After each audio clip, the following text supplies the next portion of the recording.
Hello dear साथियों, आप लोग कैसे हैं। मुझे उम्मीद है कि आप लोग अच्छे एवं स्वस्थ होंगे। आज के इस वीडियो में हम आपके लिए लेकर आए डियर क्लास 12 का भूगोल यानी कि डियर जियोग्राफी का 100 वीवीआई ऑब्जेक्टिव प्रश्न लेकर आए, जो आपको महत्वपूर्ण प्रश्न है, जिसमें से हम आपको 50 ऑब्जेक्टिव क्वेश्चन करा दिए, जिसका हम पार्ट 1 अपलोड कर दिया और आज के इस सेशन में हम इसका पार्ट 2 बनाने जा रहे हैं, जिसमें आज हम आपको 50 ऑब्जेक्टिव क्वेश्चन कवर कराएंगे और अंत में ये भी आप बतलाइएगा कि आपका 50 ऑब्जेक्टिव क्वेश्चन में से आपका कितना ऑब्जेक्टिव क्वेश्चन सही हुआ है। तो चलिए डियर, बिना टाइम वेस्ट करते हुए वीडियो को स्टार्ट करते हैं। तो आज का इस सेशन का आपका पहला प्रश्न यही है कि डियर बोकारो इस्पात केंद्र है, यानी कि डियर ये जो बोकारो स्टील यानी कि बोकारो स्टील प्लांट केंद्र है ना, वो कैसा केंद्र है। ऑप्शन नंबर ए में मिश्रित क्षेत्र में है या निजी क्षेत्र में है, या ऑप्शन नंबर सी में सार्वजनिक क्षेत्र में है, या ऑप्शन नंबर डी में इनमें से कोई नहीं है। तो बोकारो इस्पात केंद्र डियर कैसा क्षेत्र है, सार्वजनिक क्षेत्र यानी कि ये पब्लिक सेक्टर है, जिस पर पूर्ण रूप से किसका, सरकार का अधिकार है। मिश्रित क्षेत्र में आपको क्या होता है, जिसमें आपको पूर्ण रूप से नहीं तो सरकार का अधिकार होता है, नहीं तो किसी व्यक्तिगत का अधिकार होता है। लेकिन निजी क्षेत्र में आपको व्यक्तिगत अधिकार होता है, लेकिन सार्वजनिक क्षेत्र में आपको सरकार का पूर्ण अधिकार होता है।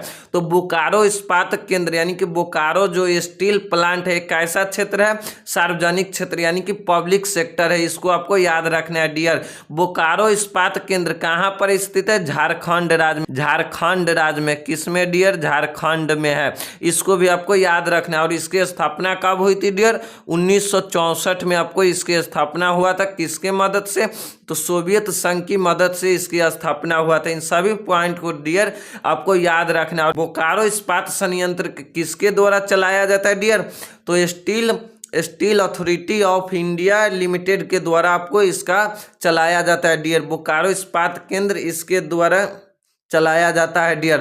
तो चलिए डियर, फिर आपका नेक्स्ट क्वेश्चन है डियर कि विश्व में सबसे अधिक जनसंख्या वाला महादेश है। अब आपसे पूछा जाता है डियर कि विश्व में सबसे अधिक जनसंख्या वाला महादेश है। ऑप्शन नंबर ए में ऑस्ट्रेलिया है, या ऑप्शन नंबर बी में उत्तरी अमेरिका है, या ऑप्शन नंबर सी में एशिया है, या ऑप्शन नंबर डी में अफ्रीका है। तो विश्व में सबसे अधिक जनसंख्या वाला डियर महादेश कौन है, तो एशिया है, जिसमें आपको विश्व की कुल जनसंख्या का कितनी डियर, 60% लोग कहाँ, एशिया महादेश में निवास करता है। तो विश्व में सबसे अधिक जनसंख्या वाला महादेश कौन है डियर, एशिया है। तो आपको 52 नंबर क्वेश्चन का आपका सही आंसर क्या हो जाएगा डियर, ऑप्शन नंबर सी हो जाएगा डियर।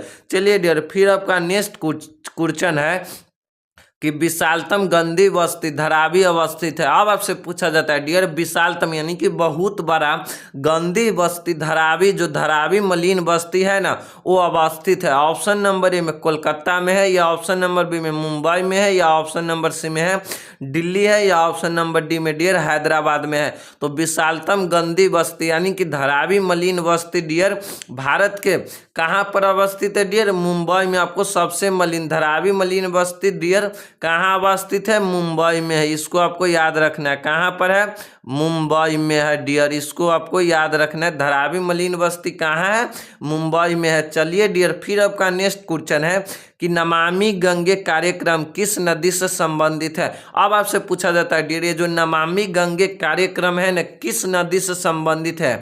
ऑप्शन नंबर ए में गंगा नदी को, या ऑप्शन नंबर बी में यमुना से है, या ऑप्शन नंबर सी में है ब्रह्मपुत्र, या ऑप्शन नंबर डी में नर्मदा। तो नमामि गंगे कार्यक्रम डियर किस नदी से संबंधित है डियर, गंगा नदी से। किससे आपको याद रखना है डियर, गंगा नदी से नमामि गंगे कार्यक्रम संबंधित है। किस नदी से, गंगा नदी से। और किसके द्वारा शुरू किया गया था डियर, हमारे नरेंद्र मोदी यानी कि भारत के प्रधानमंत्री श्री नरेंद्र मोदी के द्वारा ये कार्यक्रम 2014 में शुरू किया गया था, जिसमें आपको गंगा नदी को साफ करना था यानी कि कचरा मुक्त करना था। इसके लिए नमामि गंगे कार्यक्रम शुरू किया गया था 2014 में, प्रधानमंत्री श्री नरेंद्र मोदी के द्वारा किया गया था डियर। चलिए डियर, फिर आपका नेक्स्ट क्वेश्चन है डियर बाबा बुधन पहाड़ी है। अब आपसे पूछा जाता है डियर कि बाबा बुधन है ना, ये पहाड़ी कहाँ पर है। ऑप्शन नंबर ए में कर्नाटक में है, या ऑप्शन नंबर बी में गोवा में है, या ऑप्शन नंबर सी में झारखंड में है, या ऑप्शन नंबर डी में उड़ीसा में है। तो बाबा बुधन पहाड़ी डियर कहाँ पर है, कर्नाटक राज्य में, यानी कि भारत के आपको कर्नाटक का राज्य में। कहाँ पर है? कर्नाटक में है, बाबा बुधन पहाड़ी है डियर। तो आपको 55 नंबर क्वेश्चन का आपका सही आंसर हो जाएगा ऑप्शन नंबर ए हो जाएगा, कर्नाटक हो जाएगा डियर। चलिए डियर, फिर आपका नेक्स्ट क्वेश्चन है कि परमाणु ऊर्जा आयोग की स्थापना कब हुई। अब आपसे पूछा जाता है डियर, ये जो परमाणु ऊर्जा यानी कि परमाणु ऊर्जा आयोग की स्थापना है ना, कब हुई थी? ऑप्शन नंबर ए में 1948 ईस्वी में, या ऑप्शन नंबर बी में 1950 ईस्वी में डियर, या ऑप्शन नंबर सी में है डियर 1951 में, या ऑप्शन नंबर डी में डियर 1960 में। तो परमाणु ऊर्जा आयोग की स्थापना कब हुआ था डियर? हम सभी जानते हैं कि परमाणु ऊर्जा आयोग की स्थापना डियर 1948 में हुआ था। कब हुआ था? तो 1948 में। तो आपका सही आंसर क्या हो जाएगा डियर? ऑप्शन नंबर ए हो जाएगा, 1948 हो जाएगा डियर। चलिए डियर, फिर आपका नेक्स्ट क्वेश्चन है डियर कि डिगबोई प्रसिद्ध है। अब आपसे पूछा जाता है डियर कि ये जो डिगबोई है ना, ये प्रसिद्ध है ऑप्शन नंबर ए में लोहा के लिए, या ऑप्शन नंबर बी में पेट्रोलियम के लिए, या ऑप्शन नंबर सी में आपको तांबा के लिए, या ऑप्शन नंबर डी में चांदी के लिए। तो डिगबोई प्रसिद्ध है डियर किस लिए? पेट्रोलियम के लिए डियर। डिगबोई प्रसिद्ध है किस लिए? पेट्रोलियम के लिए। डिगबोई कहाँ स्थित है डियर?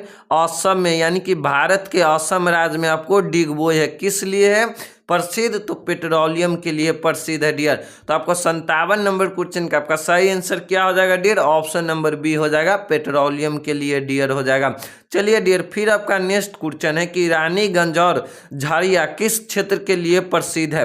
अब आपसे पूछा जाता है डियर, ये जो रानीगंज और झारिया है ना, किस क्षेत्र के लिए प्रसिद्ध है? ऑप्शन नंबर ए में तांबा के लिए, या ऑप्शन नंबर बी में है चांदी के लिए, या ऑप्शन नंबर सी में कोयला के लिए, या ऑप्शन नंबर डी में है पेट्रोलियम के लिए। तो डियर, रानीगंज और झारिया किस क्षेत्र के लिए डियर प्रसिद्ध है? तो कोयला के लिए प्रसिद्ध है। रानीगंज और झारिया किस लिए प्रसिद्ध है डियर? कोयला के लिए प्रसिद्ध है। और ये रानीगंज आपको पश्चिम बंगाल में डियर, इसको भी आपको याद रखना है। रानीगंज कहाँ है? पश्चिम बंगाल में आपको रानीगंज है डियर। और झारिया आपको झारखंड में, किस राज्य में? आपको झारखंड में। इन दोनों को आपको याद रखना है डियर। झारखंड में झारिया है और रानीगंज आपको पश्चिम बंगाल में है डियर। तो रानीगंज और झारिया किस क्षेत्र के लिए प्रसिद्ध है डियर? पेट्रोलियम के लिए है। चलिए डियर, फिर आपका नेक्स्ट क्वेश्चन है कि रावतभट्टा परमाणु ऊर्जा संयंत्र किस राज्य में अवस्थित है।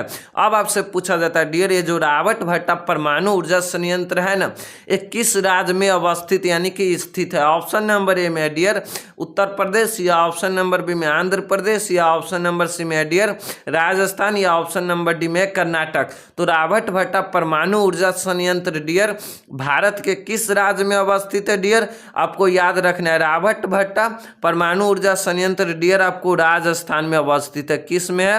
राजस्थान में है डियर। आपको याद रखना है, राजस्थान हो जाएगा। तो आपका 59 नंबर क्वेश्चन का आपका सही आंसर क्या हो जाएगा डियर? ऑप्शन नंबर सी हो जाएगा, राजस्थान हो जाएगा डियर। चलिए डियर, फिर आपका नेक्स्ट क्वेश्चन है कि निम्नलिखित में से कौन परंपरागत ऊर्जा का स्रोत है। अब आपसे पूछा जाता है डियर कि निम्नलिखित में से है ना कौन परंपरागत ऊर्जा का स्रोत है। परंपरागत ऊर्जा का स्रोत का मतलब होता है डियर कि बहुत समय से चलते आ रहा है, यानी कि परंपरागत है यानी कि बहुत समय से चलते आ रहा है ऊर्जा का स्रोत है।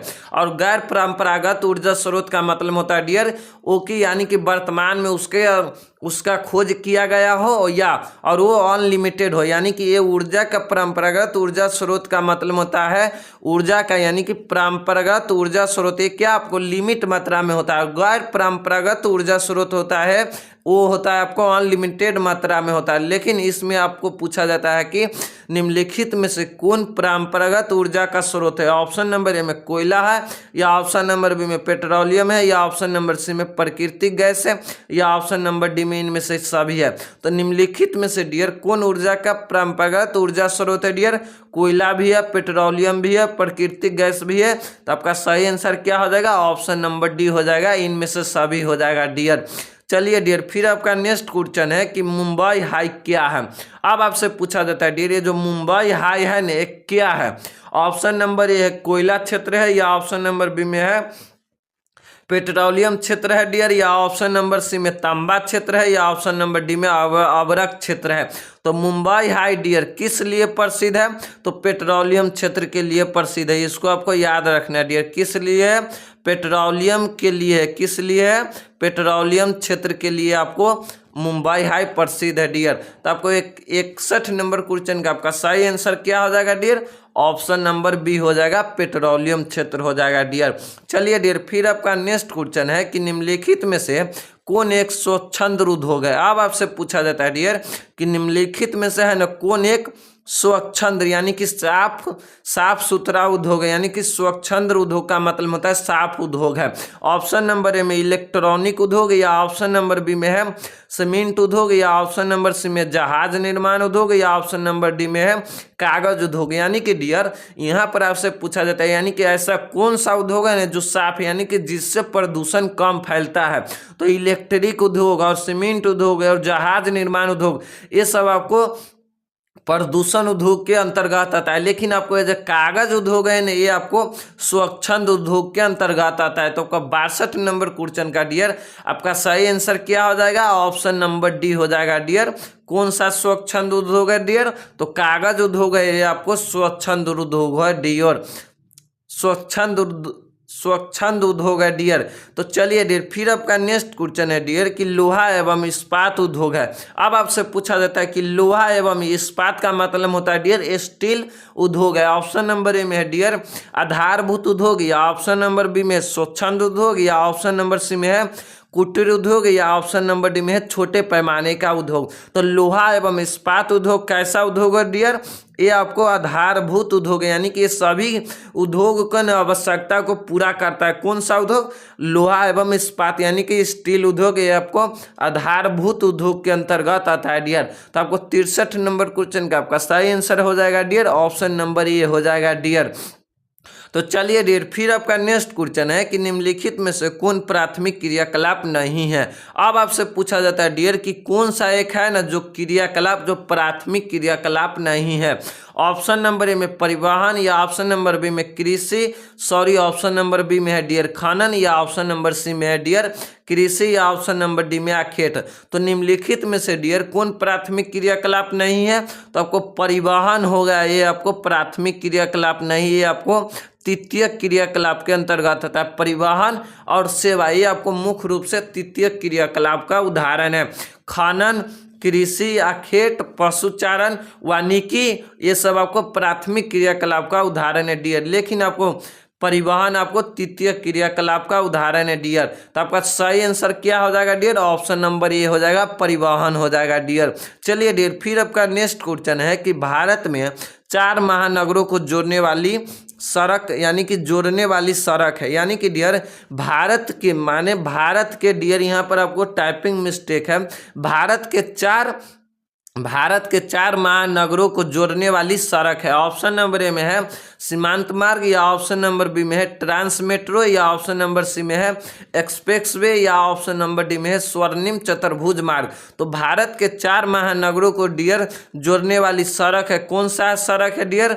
स्वर्णिम चतुर्भुज मार्ग है। स्वर्णिम चतुर्भुज मार्ग है, यह आपको भारत के 4 महानगरों को डियर आपस में जोड़ने का काम करता है। तो आपको 65 नंबर क्वेश्चन का डियर आपका सही आंसर क्या हो जाएगा?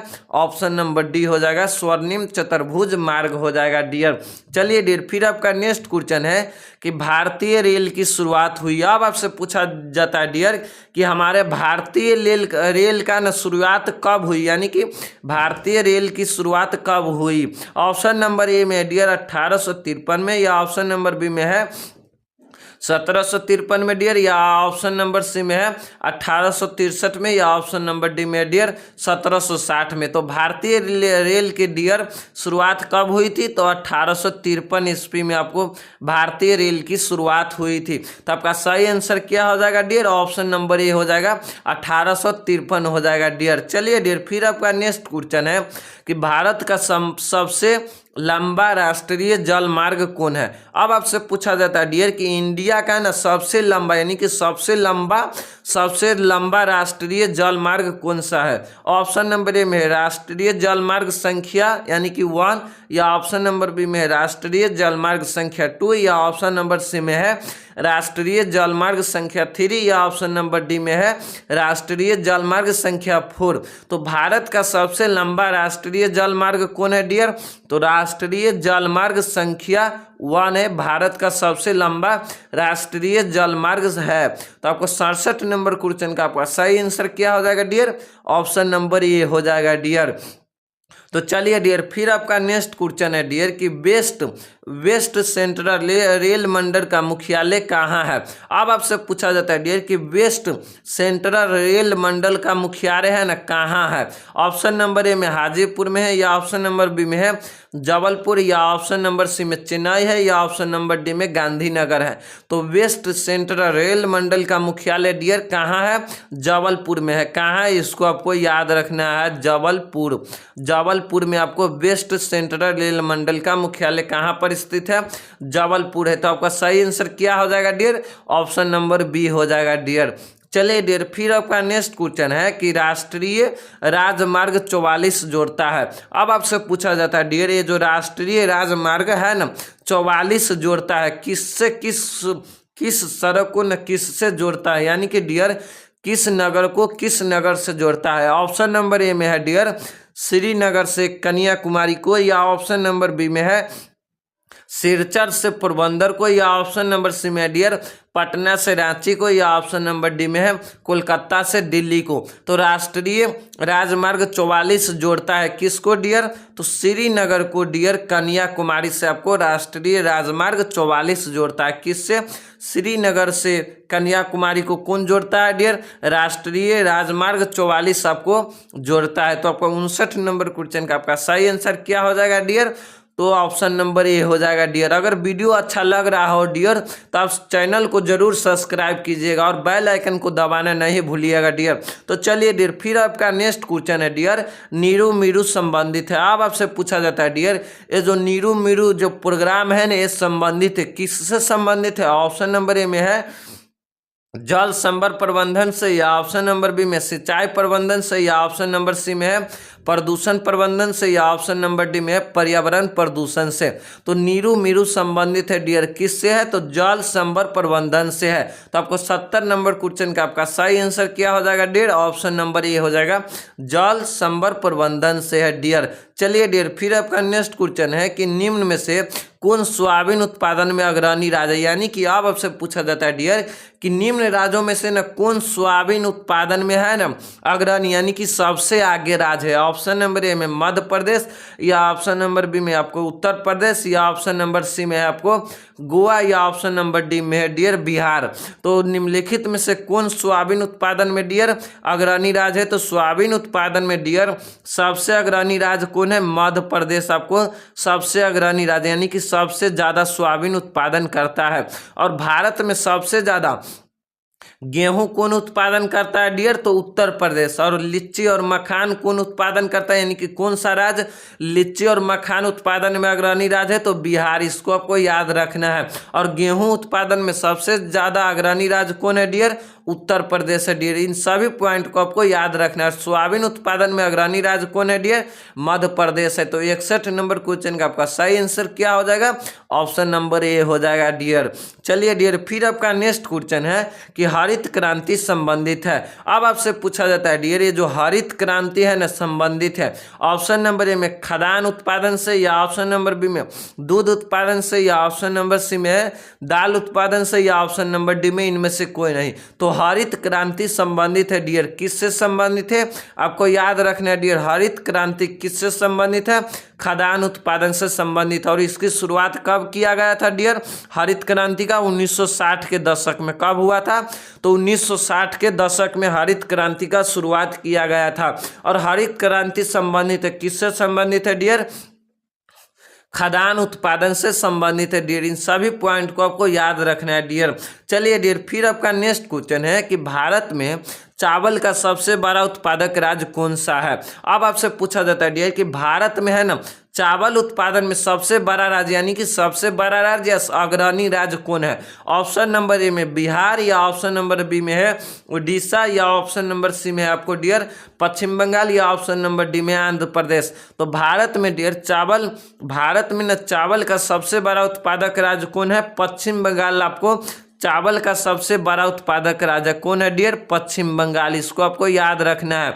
और मखान और लीची उत्पादन में भारत का सबसे बड़ा उत्पादक राज्य कौन है? बिहार। और बॉक्साइट उत्पादन में आपको बॉक्साइट उत्पादन में डियर आपको क्या है? ओडिशा। बॉक्साइट उत्पादन में भारत का सबसे अग्रणी राज्य है डियर। इन सभी पॉइंट को आपको याद रखना है डियर। चलिए डियर, फिर आपका नेक्स्ट क्वेश्चन है कि निम्नलिखित में से कौन सी रोपण फसल नहीं है? अब आपसे पूछा जाता है डियर कि निम्नलिखित में से ना कौन एक है ना जो रोपण फसल नहीं है? ऑप्शन नंबर ए में कॉफी, या ऑप्शन नंबर बी में चाय, या ऑप्शन नंबर सी में डियर गेहूं, या ऑप्शन नंबर डी में कपास।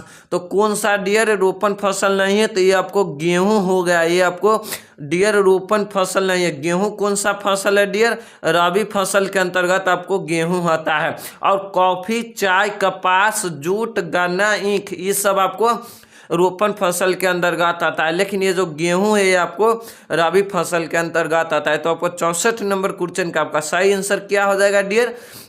ऑप्शन नंबर सी हो जाएगा डियर, गेहूं हो जाएगा डियर।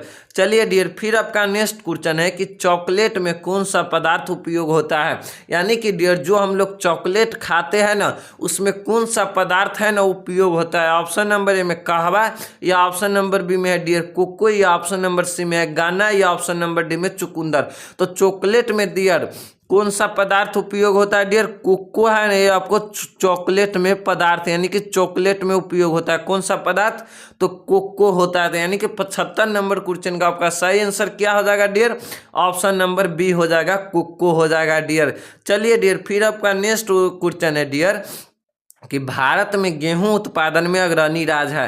अब आपसे पूछा जाता है डियर कि भारत में है ना गेहूं उत्पादन में अग्रणी राज्य है। ऑप्शन नंबर ए में राजस्थान, या ऑप्शन नंबर बी में है डियर महाराष्ट्र, या ऑप्शन नंबर सी में है डियर असम, या ऑप्शन नंबर डी में है उत्तर प्रदेश। तो भारत में डियर गेहूं उत्पादन में अग्रणी राज्य कौन है? तो उत्तर प्रदेश आपको भारत में गेहूं उत्पादन में अग्रणी राज्य। और राजस्थान किस चीज का उत्पादन में अग्रणी राज्य है? तो बाजरा उत्पादन में आपको राजस्थान भारत में सबसे अग्रणी राज्य यानी कि सबसे ज्यादा उत्पादन करता है। तो आपको 66 नंबर क्वेश्चन का डियर आपका सही आंसर क्या हो जाएगा डियर? ऑप्शन नंबर डी हो जाएगा, उत्तर प्रदेश हो जाएगा डियर।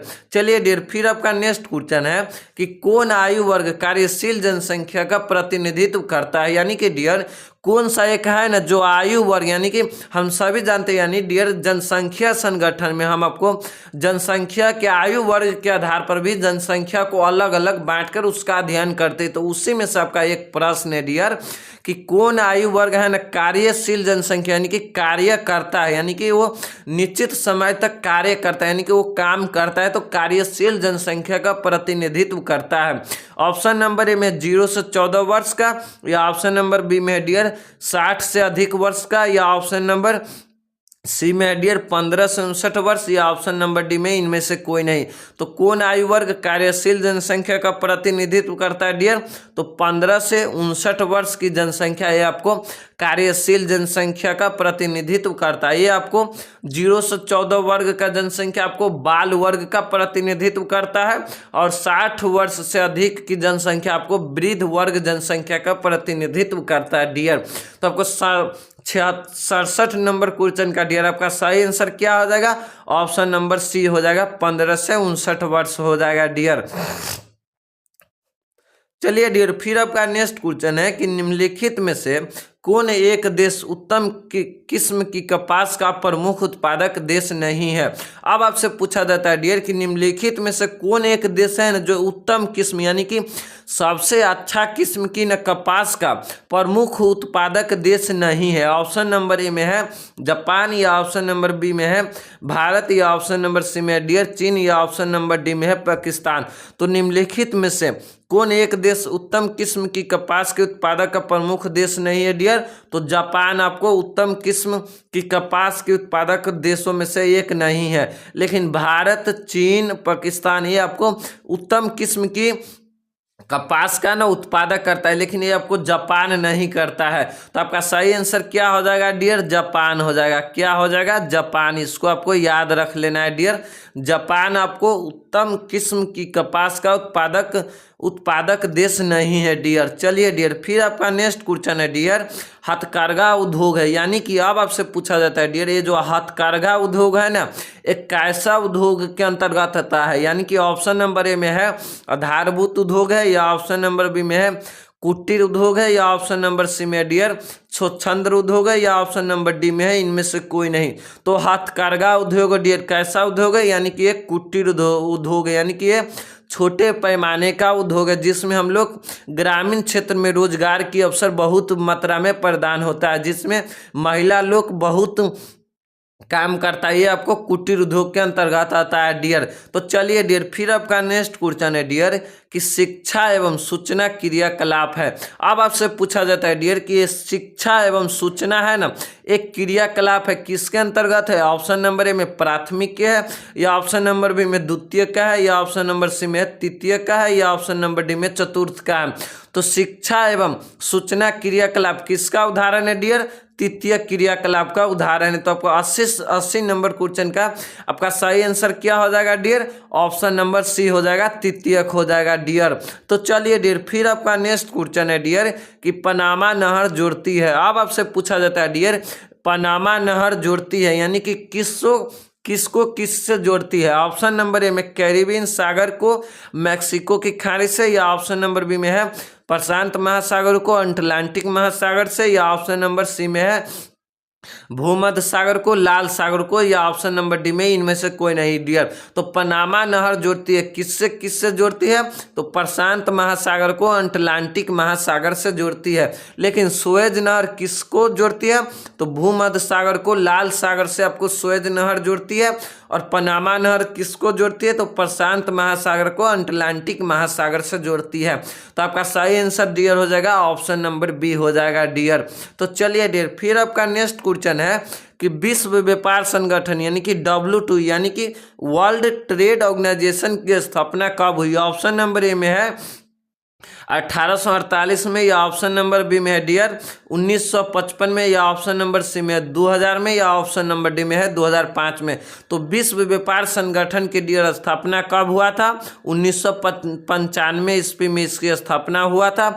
और इसका मुख्यालय कहाँ है डियर? तो जेनेवा में इसकी मुख्यालय है। कहाँ पर है? जेनेवा में है। इसको भी आपको याद रखना है, जेनेवा में इसका मुख्यालय है डियर। विश्व व्यापार संगठन की स्थापना 1995 में हुआ था। इसका मुख्यालय कहाँ है? जेनेवा में है डियर। तो चलिए डियर, फिर आपका नेक्स्ट क्वेश्चन है डियर कि नाहर कटिया पेट्रोलियम क्षेत्र किस राज्य में है? अब आपसे पूछा जाता है डियर कि नाहर कटिया पेट्रोलियम क्षेत्र है ना, ये किस राज्य में है? ऑप्शन नंबर ए में असम में है, या ऑप्शन नंबर बी में है मेघालय में है, या ऑप्शन नंबर सी में त्रिपुरा में है, या ऑप्शन नंबर डी में है बिहार में है। तो नाहर कटिया पेट्रोलियम क्षेत्र डियर किस राज्य में है डियर? नाहर कटिया पेट्रोलियम क्षेत्र डियर किस राज्य में है? असम में है। इसको आपको याद रखना है, असम में है। आपको नाहर कटिया पेट्रोलियम क्षेत्र किस राज्य में है? असम में है। तो आपका सही आंसर क्या हो जाएगा डियर? असम हो जाएगा डियर। तो चलिए डियर, फिर आपका नेक्स्ट क्वेश्चन है कि नदी सड़क के सहारे बासा गांव किस प्रतिरूप में आएगा? यानी कि डियर मान लीजिए कि एक नदी है या एक ये सड़क है, और इसके दोनों तरफ यानी कि यहाँ पर गाँव है, यहाँ पर भी गाँव है, यहाँ भी गाँव है, यहाँ ऐसे यानी कि गांव है। तो इसके सहारे ये जो गांव है ना, ये किस प्रतिरूप में आएगा? ऑप्शन नंबर ए में रेखीय में, या ऑप्शन नंबर बी में वृत्ताकार में, या ऑप्शन नंबर सी में आर्य में, या डियर या ऑप्शन नंबर डी में वर्गाकार में। तो नदी के सहारे बसा गांव डियर किस प्रतिरूप में आएगा? रेखीय प्रतिरूप में आएगा। और किसी झील के सहारे बसा गांव डियर किस प्रतिरूप में आएगा? तो वृत्ताकार में। लेकिन नदी और सड़क के सहारे बासा गांव डियर किस प्रतिरूप में आएगा? तो रेखीय में आएगा। इसको आपको याद रखना है डियर। तो चलिए डियर, फिर आपका नेक्स्ट क्वेश्चन है डियर कि दुर्ग लौह अयस्क उत्पादन क्षेत्र है। यानी कि डियर अब आपसे पूछा जाता है कि ये दो दुर्ग है ना, यानी कि दुर्ग लौह अयस्क उत्पादन क्षेत्र है, कहाँ पर है? ऑप्शन नंबर ए में झारखंड में है, या ऑप्शन नंबर बी में उड़ीसा में है, या ऑप्शन नंबर सी में मध्य प्रदेश में है डियर, या ऑप्शन नंबर डी में है छत्तीसगढ़ में है। तो दुर्ग लौह अयस्क उत्पादन क्षेत्र डियर भारत के किस राज्य में है? तो छत्तीसगढ़ राज्य में है। तो आपका सही आंसर हो जाएगा ऑप्शन नंबर डी हो जाएगा डियर, छत्तीसगढ़ हो जाएगा डियर। तो चलिए डियर फिर आपका नेक्स्ट क्वेश्चन है कि भारत का प्रति वर्ग किलोमीटर जनसंख्या घनत्व 2011 के जनगणना के अनुसार है। यानी कि डियर भारत का न प्रति वर्ग किलोमीटर जनसंख्या घनत्व, यानी कि भारत के न हर प्रति एक वर्ग किलोमीटर पर डियर कितना जनसंख्या निवास करता है 2011 की जनगणना के अनुसार, ये आपको बतलाना है। ऑप्शन नंबर ए में 282, या ऑप्शन नंबर बी में है 382, या ऑप्शन नंबर डी में है डियर 482, या ऑप्शन नंबर डी में है 400। तो भारत का प्रति वर्ग किलोमीटर जनसंख्या घनत्व 2011 की जनगणना के अनुसार डियर कितना था? तो 382। अगर ये यहाँ पर आपसे पूछ दे कि बिहार का जनसंख्या घनत्व 2011 की जनगणना के अनुसार कितना था डियर, तो 1106 व्यक्ति प्रति वर्ग किलोमीटर था। और भारत का 382 था डियर, 382 था भारत का 2011 की जनगणना के अनुसार जनसंख्या घनत्व कितना था? तो 382 व्यक्ति प्रति वर्ग किलोमीटर था। और बिहार का 1106 व्यक्ति प्रति वर्ग किलोमीटर था। तो इन सभी पॉइंट को आपको याद रखना है डियर।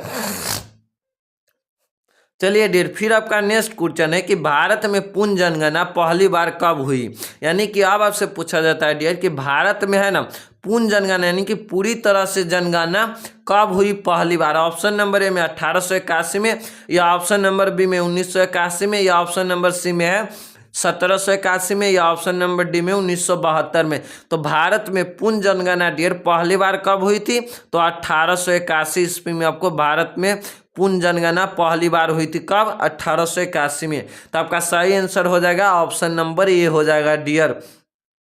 तो चलिए डियर फिर आपका नेक्स्ट क्वेश्चन है डियर कि विकास का केंद्र बिंदु है। अब आपसे पूछा जाता है डियर ये विकास है ना उसका केंद्र बिंदु क्या है? ऑप्शन नंबर ए में संसाधन तक पहुंच, यानी कि सभी व्यक्ति को ना संसाधन तक पहुंच होना चाहिए, या ऑप्शन नंबर बी में है स्वास्थ्य, यानी कि सभी व्यक्ति का स्वास्थ्य सेवा अच्छा होना चाहिए, या ऑप्शन नंबर डी में है शिक्षा, यानी कि सभी व्यक्तियों तक ना शिक्षा एक समान पहुंचना चाहिए, या ऑप्शन नंबर डी में इनमें से सभी। तो विकास का केंद्र बिंदु क्या है डियर?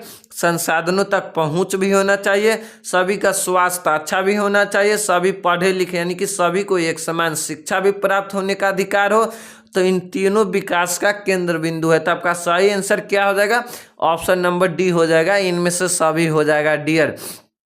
तो चलिए डियर फिर आपका नेक्स्ट क्वेश्चन है कि भारत में सबसे कम साक्षर राज्य है, यानी कि डियर भारत में है ना सबसे कम साक्षर राज्य यानी कि सबसे कम पढ़ा लिखा राज्य कौन है?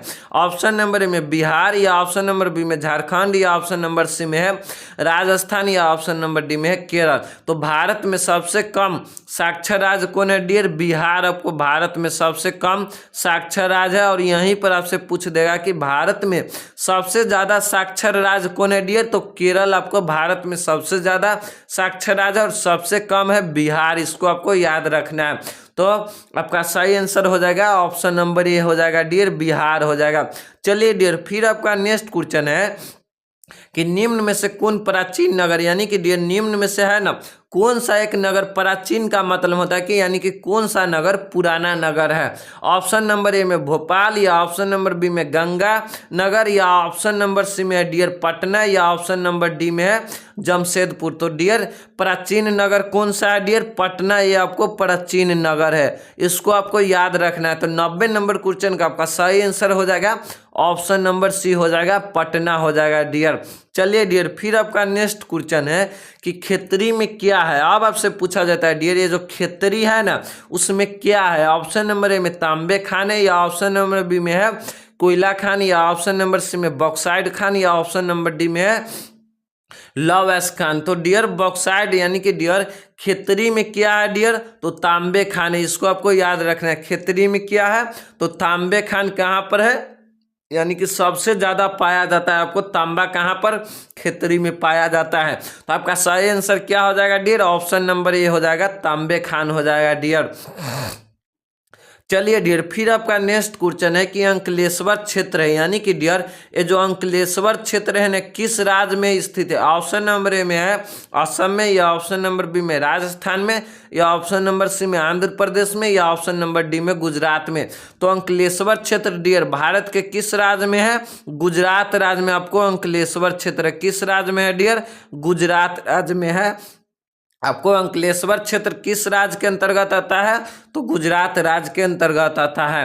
तो आपका सही आंसर क्या हो जाएगा डियर, ऑप्शन नंबर डी हो जाएगा, गुजरात हो जाएगा डियर। तो चलिए डियर, फिर आपका नेक्स्ट क्वेश्चन है कि राउरकेला इस्पात संयंत्र कहाँ स्थित है। अब आपसे पूछा जाता है डियर जो राउरकेला इस्पात संयंत्र है ना ये कहाँ स्थित है। ऑप्शन नंबर ए में झारखंड में है, या ऑप्शन नंबर बी में है डियर राजस्थान में है, या ऑप्शन नंबर डी में उड़ीसा में है, या ऑप्शन नंबर डी में पश्चिम बंगाल में है। तो राउरकेला इस्पात संयंत्र डियर भारत के किस राज्य में अवस्थित है, तो ये आपको झारखंड में है। किस में है, तो झारखंड में आपको राउरकेला इस्पात संयंत्र कहाँ पर है, तो झारखंड में आपको राउरकेला इस्पात संयंत्र झारखंड राज्य में अवस्थित है। तो आपका सही आंसर हो जाएगा ऑप्शन नंबर ए हो जाएगा डियर। तो चलिए डियर, फिर आपका नेक्स्ट क्वेश्चन है कि भारत में प्रथम सूती मिल की स्थापना कहाँ हुई। यानी कि डियर हमारे इंडिया में है ना प्रथम सूती मिल कपड़ा का ना स्थापना कहाँ हुआ था। ऑप्शन नंबर ए में कोलकाता में, या ऑप्शन नंबर बी में है गांधीनगर में, या ऑप्शन नंबर सी में धनबाद में, या ऑप्शन नंबर डी में मुंबई में। तो भारत में प्रथम सूती मिल की स्थापना कहाँ हुआ था डियर, मुंबई में हुआ था। कहाँ पर, मुंबई में आपको भारत में सर्वप्रथम यानी कि सूती मिल की स्थापना आपको मुंबई में हुआ था। तो आपका सही आंसर क्या हो जाएगा डियर, ऑप्शन नंबर डी हो जाएगा डियर। तो चलिए डियर, फिर आपका नेक्स्ट क्वेश्चन है कि टाटा लौह इस्पात संयंत्र कहाँ स्थित है। अब आपसे पूछा जाता है डियर ये टाटा लौह इस्पात संयंत्र है ना ये कहाँ स्थित है। ऑप्शन नंबर ए में भिलाई में, या ऑप्शन नंबर बी में है भद्रावती में है, या ऑप्शन नंबर सी में है डियर जमशेदपुर में, या ऑप्शन नंबर डी में है डियर दुर्गापुर में। तो टाटा लौह इस्पात संयंत्र डियर कहाँ स्थित है, जमशेदपुर में स्थित है। इसको आपको याद रखना है। चलिए डियर, फिर आपका नेक्स्ट क्वेश्चन है कि नीति आयोग की स्थापना कब हुआ। यानी कि डियर ये जो नीति आयोग है इसकी स्थापना कब हुई। ऑप्शन नंबर ए में है 1905 में, या ऑप्शन नंबर बी में है 1991 में, या ऑप्शन नंबर सी में 2014 में, या ऑप्शन नंबर डी में है 2015 में। तो नीति आयोग की डियर स्थापना कब हुई थी, तो 2014 में हुई थी। किसके शासनकाल में, किसके शासनकाल में हुआ था डियर, श्री माननीय प्रधानमंत्री नरेंद्र मोदी के शासनकाल में आपको 2014 में नीति आयोग की स्थापना हुआ था। तो नीति आयोग की स्थापना कब हुई थी, 2014 में हुई थी डियर। तो चलिए डियर, फिर आपका नेक्स्ट क्वेश्चन है कि कोची पत्तन अवस्थित है। अब आपसे पूछा जाता है डियर ये जो कोची पत्तन है ना ये जो अवस्थित है कहाँ अवस्थित है। ऑप्शन नंबर ए में कर्नाटक में, या ऑप्शन नंबर बी में है उड़ीसा में, या ऑप्शन नंबर सी में केरल में, या ऑप्शन नंबर डी में है तमिलनाडु में। तो कोची पत्तन अवस्थित है डियर कहाँ पर है, आपको केरल में आपको अवस्थित है। कोची पत्तन कहाँ अवस्थित है डियर, केरल में। इसको आपको याद रख लेना है, कोची पत्तन केरल में और तूतीकोरी पत्तन आपको तमिलनाडु राज्य में अवस्थित है। इन दोनों पत्तन को आपको याद रखना है डियर। तो चलिए डियर, फिर आपका नेक्स्ट क्वेश्चन है कि ध्वनि प्रदूषण का प्रमुख स्रोत है। यानी कि डियर जो ध्वनि प्रदूषण होता है ना उसका प्रमुख स्रोत यानी कि प्रमुख स्रोत क्या है।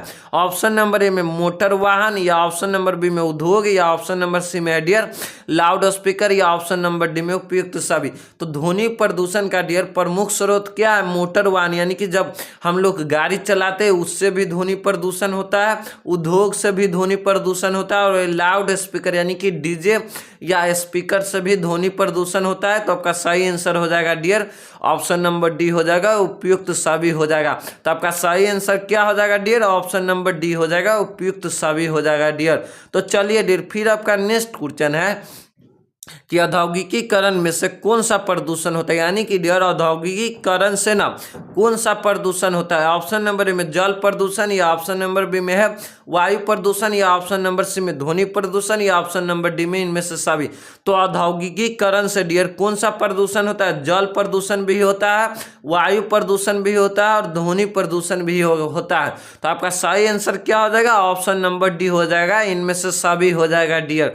तो चलिए डियर, फिर आपका नेक्स्ट क्वेश्चन है कि दो देशों के मध्य व्यापार कहलाता है, यानी कि डियर दो देशों के न मध्य व्यापार कहलाता है, क्या कहलाता है। ऑप्शन नंबर ए में अंतर्देशीय व्यापार, या ऑप्शन नंबर बी में है डियर स्थानीय व्यापार, या ऑप्शन नंबर बी सी में है बाह्य व्यापार, या ऑप्शन नंबर डी में है डियर अंतर्राष्ट्रीय व्यापार। तो दो देशों के मध्य व्यापार कहलाता है, क्या कहलाता है, अंतर्राष्ट्रीय व्यापार, यानी कि इंटरनेशनल व्यापार कहलाता है। कौन सा कहलाता है, इंटरनेशनल व्यापार कहलाता है डियर। और आज का इस सेशन का हम यहीं पर अंत होता है डियर। अगर वीडियो अच्छा लगा हो तो चैनल को जरूर सब्सक्राइब कीजिएगा और बेल आइकन को दबाना नहीं भूलिएगा। और अगर आप इसका PDF लेना चाहते हैं तो हमारे Telegram channel AK arts classes को जरूर ज्वाइन कीजिएगा। और ये भी आप अंत में कमेंट में बतलाइएगा डियर कि आपका आज 50 ऑब्जेक्टिव क्वेश्चन में से आपका कितना ऑब्जेक्टिव क्वेश्चन सही हुआ है। तो कमेंट का आपका इंतजार रहेगा डियर कि 50 ऑब्जेक्टिव क्वेश्चन में से आपका कितना ऑब्जेक्टिव क्वेश्चन सही हुआ। तब तक के लिए इतना ही डियर, बाय बाय। तब तक के लिए इतना ही, धन्यवाद डियर, बाय बाय।